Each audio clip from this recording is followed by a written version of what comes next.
Bonjour tout le monde! On dit que le gouvernement du Québec veut à tout prix préserver notre langue et notre culture. Mais moi j'ai des doutes. Je pense qu'il ne s'y prend pas de la bonne façon, car il semble confondre deux réalités différentes.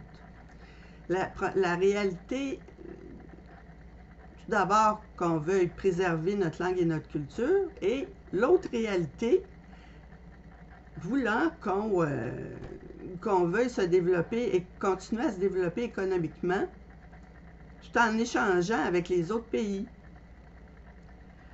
Comme dans les dernières années, mais justement, le monde a évolué beaucoup au niveau économique et au niveau, à tous les niveaux finalement. Si on veut continuer à échanger avec les autres pays puis à communiquer avec eux, parce qu'eux aussi se développent, si on veut continuer à se développer avec eux,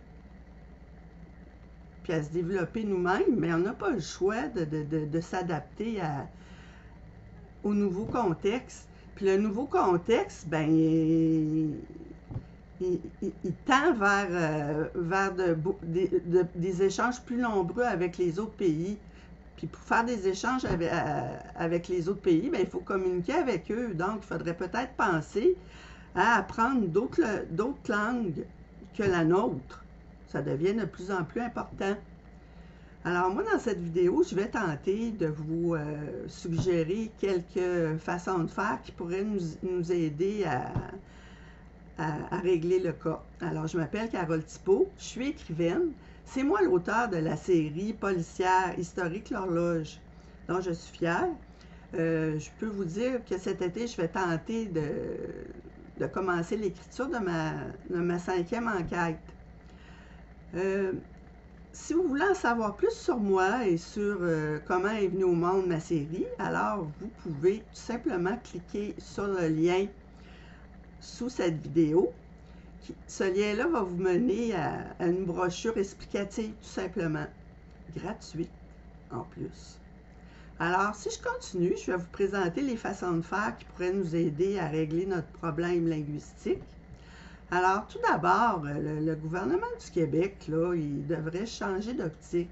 Au lieu de toujours être en mode de confrontation, il devrait être plutôt en mode solution. Parce qu'à date, toutes les lois là, concernant le français qui ont été adoptées sont toutes des lois restrictives. On devrait penser aussi à mettre en avant les personnalités ou les sommités dans certains domaines. Les Québécois là, qui sont vraiment bons là, dans certains domaines, il faudrait les mettre en avant, ces gens-là, pour qu'on les connaisse. Par exemple, moi, j'ai écouté à la radio l'autre jour une émission où on parlait d'une sommité mondiale en intelligence artificielle. Puis le monsieur en question, c'est un Montréalais qui travaille à l'Université de Montréal. Il s'appelle Joshua Benji. Puis ce monsieur-là, il est demandé partout à travers le monde pour donner des conseils, pour des conférences, etc. Je ne le connaissais même pas. Donc, ça serait vraiment important qu'on prenne le temps de mettre en avant les gens comme ça. Parce que on serait fiers d'eux, puis ben, on serait content qu'ils parlent français et qu'ils nous représentent partout dans le monde. C'est des initiatives de cet ordre-là qui aideraient à la cause. Il faudrait aussi penser à permettre aux étudiants du secondaire d'avoir la possibilité d'apprendre d'autres langues que le français, tout en mettant l'accent sur le français, bien sûr, parce que c'est certain que ça va leur donner des meilleures opportunités plus tard sur le marché du travail. Il faudrait aussi penser aux professeurs qui enseignent ces langues-là à l'école, de leur donner pour améliorer puis maintenir leurs compétences linguistiques. Il faudrait penser à leur donner la formation, les séminaires et autres qui leur sont nécessaires. Il faudrait aussi aller recruter des professeurs de français dans d'autres pays, des professeurs qui maîtrisent très bien le français, qui sont francophones et francophiles. Ça permettrait une ouverture sur la littérature française qui se fait ailleurs. On pourrait aussi permettre aux élèves,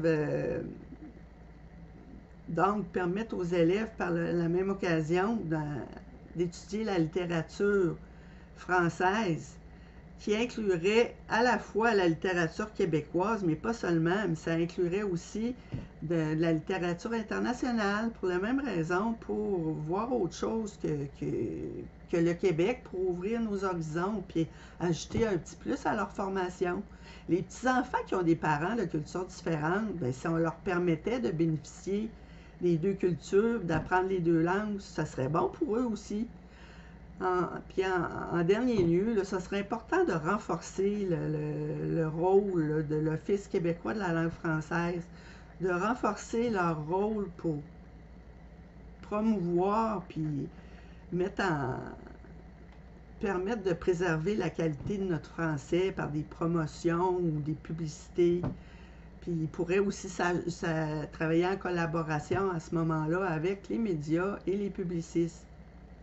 Donc, comme je viens de vous le mentionner, c'est possible de conserver notre culture et notre langue tout en s'ouvrant sur le monde, puis en apprenant d'autres langues, puis en échangeant avec les gens de d'autres pays. Il ne faut pas se sentir toujours menacé, là. Il faut penser à évoluer, à s'adapter au contexte actuel. Puis on en est rendu là. Alors, si vous avez aimé cette vidéo-là, si ça vous a apporté quelque chose, je vous inviterai à mettre un petit pouce bleu sous la vidéo et à la partager. Et si vous voulez en savoir plus sur moi et ma série L'Horloge, je vous invite également à cliquer sur le lien sous la vidéo toujours, qui va vous permettre d'accéder gratuitement, de télécharger gratuitement une brochure qui va vous l'expliquer. Merci de m'avoir écouté et à la prochaine!